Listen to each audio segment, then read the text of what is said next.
passem al tercer assumpte, urbanisme i pla general. Té la paraula Dona Martí. Bé, per nosaltres l'urbanisme ha d'esdevenir una eina de cohesió al servei dels ciutadans i no al servei de l'especulació. Per això continuem apostant pel nostre Pla General de Pedreguer, ja aprovada la seva exposició pública. Hem de treballar per tindre unes normes urbanístiques adequades als temps que hi vivim i gens agressives contra el medi. Recapacitarem, reflexionarem i farem acció sobre la connectivitat comarcal i defensarem el nostre model de poble davant les administracions supramunicipals. Hem d'estar al loro del que passa i del que volen fer en el nostre territori.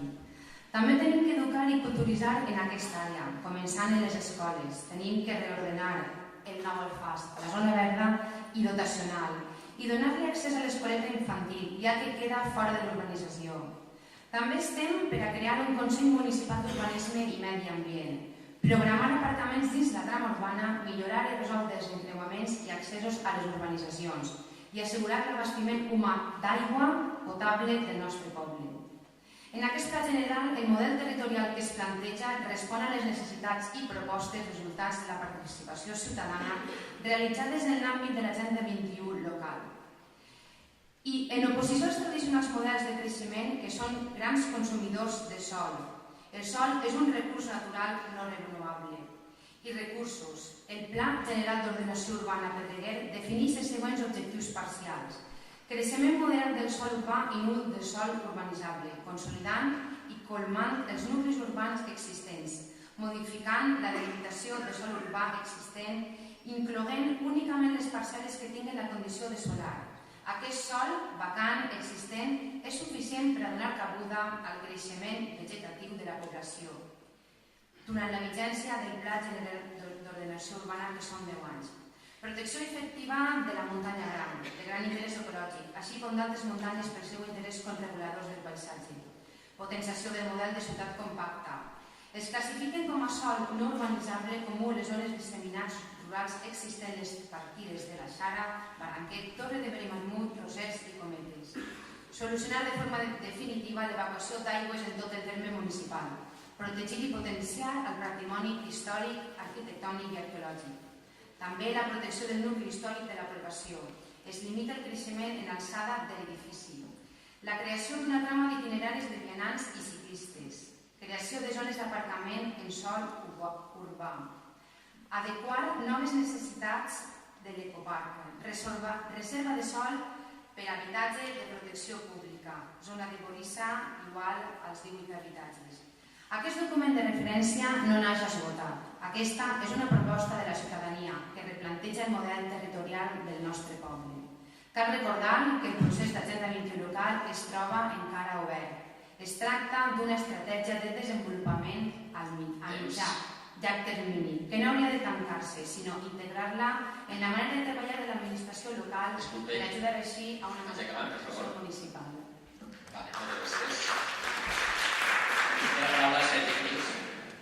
Sí, en aquest punt el que m'agradaria és felicitar-nos a tots com a poble perquè hem pogut, ja com ha comentat Dora, ja està a punt d'eixir, no sé si ja bo, l'exposició pública del Pla General. Aquesta exposició pública estem particularment satisfets perquè hi ha dos fites per les quals hem lluitat per apareguer en aquest Pla General, que són el traçat del tren que ens destruïa a mig terme per darrere de la Sella, no apareix en aquest Pla General, i l'altra fita és la famosa Ronda Oest, que sortosament fa 4 anys es va poder quedar damunt la taula el consell previ perquè ara s'ha vist que no era precisa aquesta Ronda Oest. El que sí que animem des de Compromís és que tota la ciutadania, aquests 45 dies d'exposició pública, faci ús d'aquesta participació, que consulte el Pla General i que intente millorar-lo per a que Pedreguer pugui tindre un Pla General com es mereix. En aquest Pla General, des de Compromís, intentarem, si no es pot anar al Pla General més endavant, hauríem de veure que en les zones de minimització d'impacte es podria demanar que es pugui ampliar l'edificabilitat per tal de poder fer almenys obres de consolidació o manteniment. No s'hauria d'obligar els propietaris a fer treballar en les zones de minimització d'impacte a la reja, o bé que l'Ajuntament donarà alguna contraprestació al respecte. També hauríem de buscar que es modificara d'alguna manera la rehabilitació del casc urbà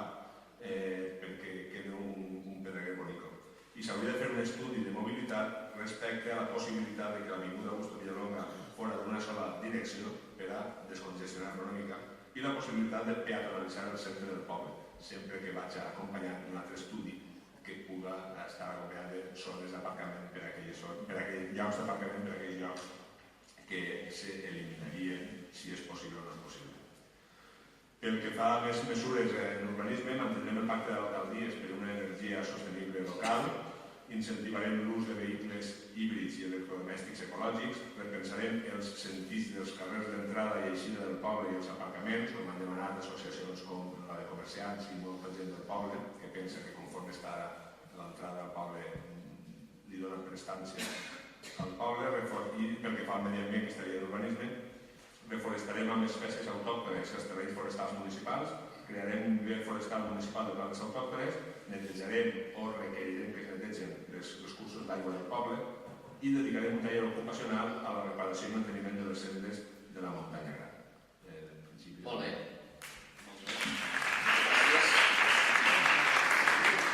És el torn ja de veritat. Bé, sobre el pla general, en primer lloc, aplaudir el fet que s'hagi fet un procés obert i que s'hagi contemplat, com ha dit Sergi, el traçat del tren junt a l'autopista i no l'altra opció que ens destrossa la mistèria. Ara el que cal serà mobilitzar-nos per tal que això efectivament acabi fent cecina i no de l'altra manera. Dit això, sobre el tema urbanisme. Bé, sobre el tema urbanisme, actualment els temes del debat han canviat respecte de fa uns anys, ja no és la principal entrada que és l'Ajuntament, ja no hi ha grans plans urbanístics damunt la taula, i la principal preocupació que té molta gent del poble és tots els problemes que n'hi ha amb el tema de permisos d'obra, el tema de multes que es posen després, tema de taxes, etc. Bé, és un tema amb el que també és molt fàcil que els polítics ens facin demagogia. Nosaltres ho diguem clar. La nostra voluntat és que tot el que són obres menors les puguem facilitar la major manera possible. El problema a l'hora de proposar solucions concretes és que moltes voltes toquem a la legalitat autonòmica vigent, que ens posa molts frens a l'hora de desenvolupar decisions a nivell local. I clar, així no podem dedicar-nos a pesar de que hi hagi aquesta legalitat, també es pot fer alguna cosa a nivell local. És a dir, els tècnics municipals diguem que han d'obrir aquesta legalitat autonòmica, han d'obrir aquesta legalitat que es trobem a nivell local, però hem de tindre a l'Ajuntament una certa cintura per a desenvolupar això. Per què? Perquè si l'Ajuntament es dedicara a complir la legalitat en tot l'urbanisme a nivell local, no podria fer res de nosaltres l'Ajuntament. Què és el que proposem la CUP? La CUP el que proposem seria un acord municipal sobre urbanisme amb el que puguem prendre unes decisions sobre què es pot fer i què no es pot fer a nivell local. I amb això pensem que es resoldria bona part dels problemes que tenim avui dia i que ens estan portant a una mena de conflicte a nivell local sobre l'urbanisme. Molt bé. Passem la paraula a Andrés Ferrer. Bé, com ja han dit els meus companys, el pla general s'ha aprovat, presentat la setmana passada, està en exposició públic per a que tots aquells ciutadans puguem presentar al·legacions. A grans rasgos, és un pla que creixement zero, un plus negatiu, perquè es classifica algunes zones que hem d'urbanitzar-les, protegeix la muntanya gran com a fet més important i també algo que heu de comentar, que dona unes solucions als assentaments de les casetes. Partida a Torre, partida a Clovelles, partida a Rosés, donen solucions perquè permeten en el seu moment fer una mena de plantillats i regular les situacions. Bé, també pensem, i està en la base de reaccions, que falta ordenar els accessos i com no, pensem nosaltres que hauria de fer una recalificació dels 9.400 metres de la parcel·la que l'Ajuntament té en propietat en polígon Galgues. Una parcel·la que és un element important per a, si volem, dinamitzar l'economia i crear llocs de feina, que és el que ens importa en el dia d'avui. Per tant, aquestes propostes són les que tenim damunt de la taula. I també, sense oblidar-nos del fet important de l'urbanisme de carrer, de l'urbanisme de ciutadans, és el que volem fer reorganitzar l'oficina d'urbanisme de l'Ajuntament. Des d'alcaldia s'assumirà la creació d'aquesta oficina. Volem un urbanisme per a tots, un urbanisme que s'entenga, que la gent estigui informada, que no presenten els projectes sense informació prèvia, les normes transparents, fàcils d'entendre, clars. L'Ajuntament no pot incomplir la legalitat. No podem fer ningú pacte en el qual ens arreglem nosaltres l'urbanisme a nivell local. Això seria prevaricar i anar en contra de la llei. Però sí que està clar que hem de donar informació puntual, clara i específica a tots els ciutadans. Per tant, anem a encetar un procés, una oficina que atenga al ciutadà i que li doni una informació inicial i detallada de allò que vulgui fer. anem acabant tots els problemes que es generen al dia d'avui quan el ciutadà presenta els projectes i li demana una llicència. S'ha acabat això, amb tots els gastos que suposa. Informació detallada. Després una avaluació del tècnic específica junt amb el polític, que a més deu de mullar en la relació entre ciutadà i tècnic i legislació, tot en conjunt, i donar una valoració del tècnic. I després el ciutadà que elegisca el camí que vol tirar. Si fer l'obra legal o fer l'obra il·legal. És el camí. Informació, transparència i lleis clares. Si tots estem informats, no n'hi haurà la confusió que n'hi ha al dia d'avui. Les lleis estan per aplicar-se i si es modifiquen, efectivament, les hem d'aplicar en base a la modificació. No podem votar-les, votar la llei. Per tant, aquesta serà la primera mesura que fem. És escandalós el fet dels expedients que tenim al municipi de Pedreguer, però, efectivament, tots els expedients estan basats en la legislació vigent. La llei de sòl urbanitable impedeix fer algunes coses. No podem anar en contra de la llei. I el que firme un informe en contra de la llei està prevaricant. I això tenim de clar. Sí que deu de ser un urbanisme flexible, això és en certs termes, però el que no podem fer és passar cap damunt de la llei. Molt bé.